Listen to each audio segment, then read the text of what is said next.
Today, after 2 years of negotiations, the United States, together with our international partners, has achieved something that decades of animosity has not: a comprehensive long-term deal with Iran that will prevent it from obtaining a nuclear weapon. This deal demonstrates that American diplomacy can bring about real and meaningful change, change that makes our country and the world safer and more secure. This deal is also in line with a tradition of American leadership. It's now more than 50 years since President Kennedy stood before the American people and said, "Let us never negotiate out of fear, but let us never fear to negotiate." He was speaking then about the need for discussions between the United States and the Soviet Union, which led to efforts to restrict the spread of nuclear weapons. In those days, the risk was a catastrophic nuclear war between two superpowers. In our time, the risk is that nuclear weapons will spread to more and more countries, particularly in the Middle East, the most volatile region in our world. Today, because America negotiated from a position of strength and principle, we have stopped the spread of nuclear weapons in this region. Because of this deal, the international community will be able to verify that the Islamic Republic of Iran will not develop a nuclear weapon. This deal meets every single one of the bottom lines that we established when we achieved a framework earlier this spring. Every pathway to a nuclear weapon is cut off, and the inspection and transparency regime necessary to verify that objective will be put in place. Because of this deal, Iran will not produce the highly enriched uranium and weapons-grade plutonium that form the raw materials necessary for a nuclear bomb. Because of this deal, Iran will remove 2/3 of its installed centrifuges, the machines necessary to produce highly enriched uranium for a bomb, and store them under constant international supervision. Iran will not use its advanced centrifuges to produce enriched uranium for the next decade. Iran will also get rid of 98% of its stockpile of enriched uranium. To put that in perspective, Iran currently has a stockpile that could produce up to 10 nuclear weapons. Because of this deal, that stockpile will be reduced to a fraction of what would be required for a single weapon.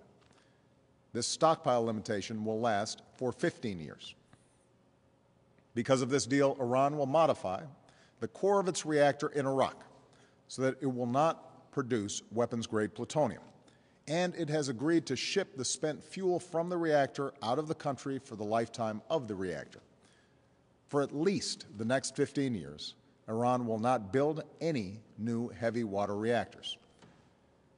Because of this deal, we will, for the first time, be in a position to verify all of these commitments.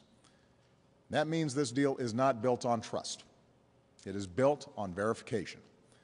Inspectors will have 24/7 access to Iran's key nuclear facilities.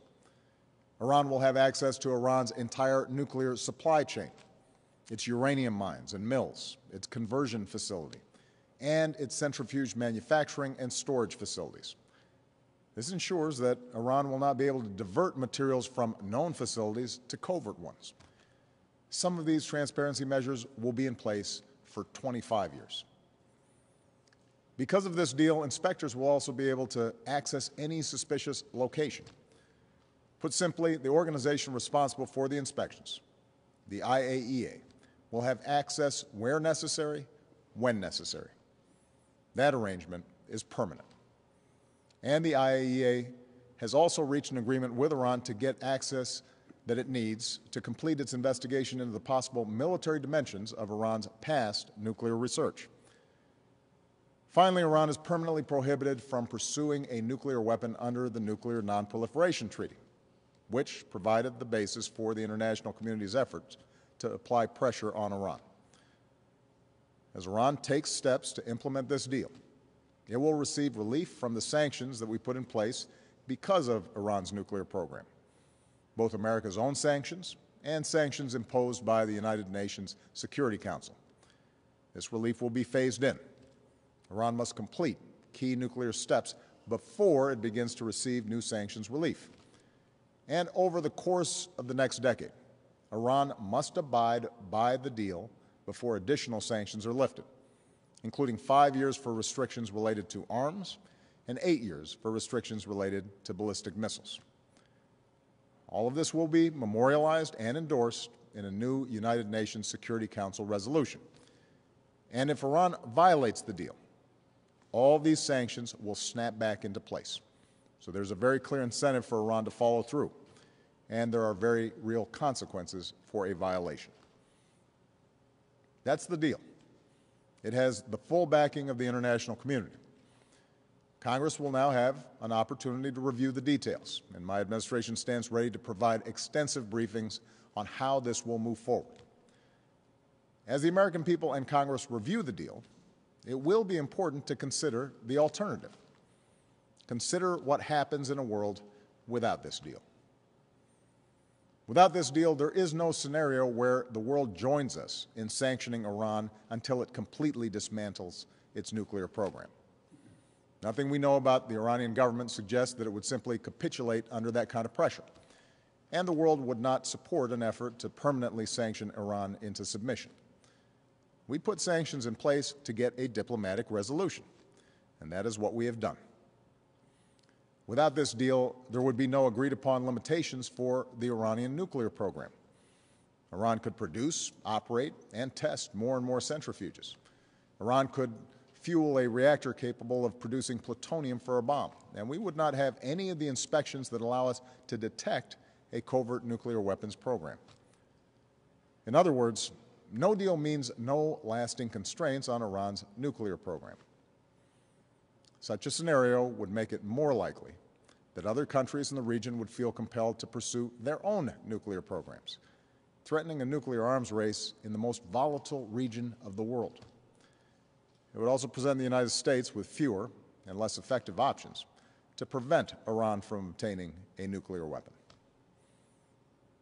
I've been President and Commander-in-Chief for over 6 years now.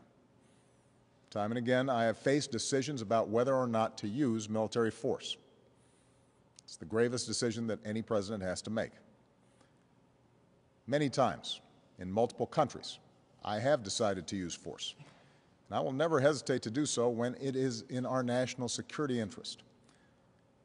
I strongly believe that our national security interest now depends upon preventing Iran from obtaining a nuclear weapon, which means that without a diplomatic resolution, either I or a future U.S. president would face a decision about whether or not to allow Iran to obtain a nuclear weapon or whether to use our military to stop it. Put simply, no deal means a greater chance of more war in the Middle East.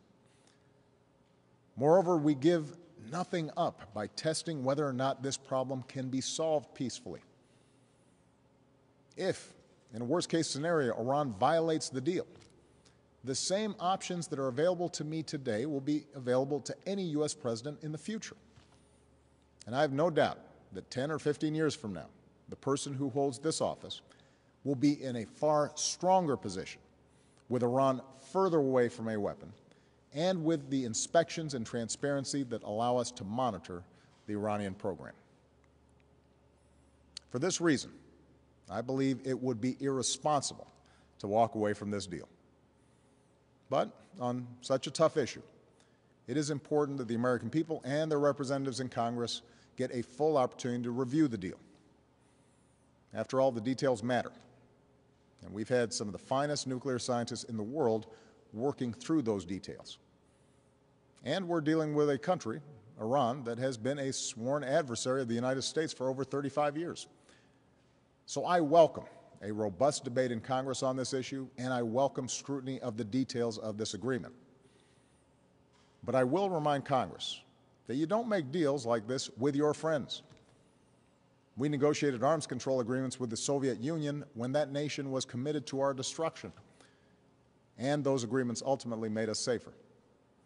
I am confident that this deal will meet the national security interests of the United States and our allies. So I will veto any legislation that prevents the successful implementation of this deal.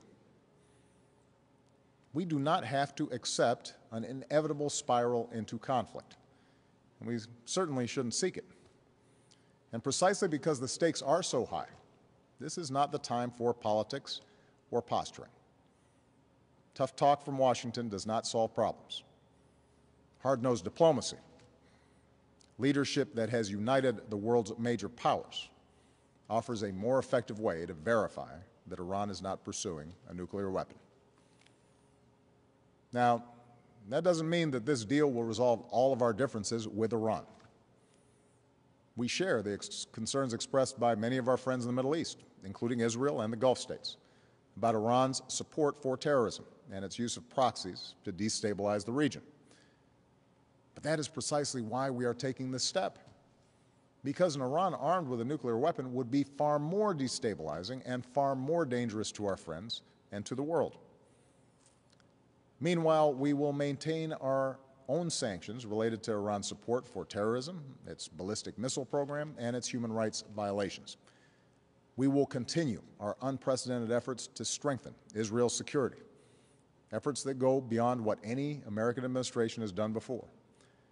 And we will continue the work we began at Camp David to elevate our partnership with the Gulf states to strengthen their capabilities to counter threats from Iran or terrorist groups like ISIL.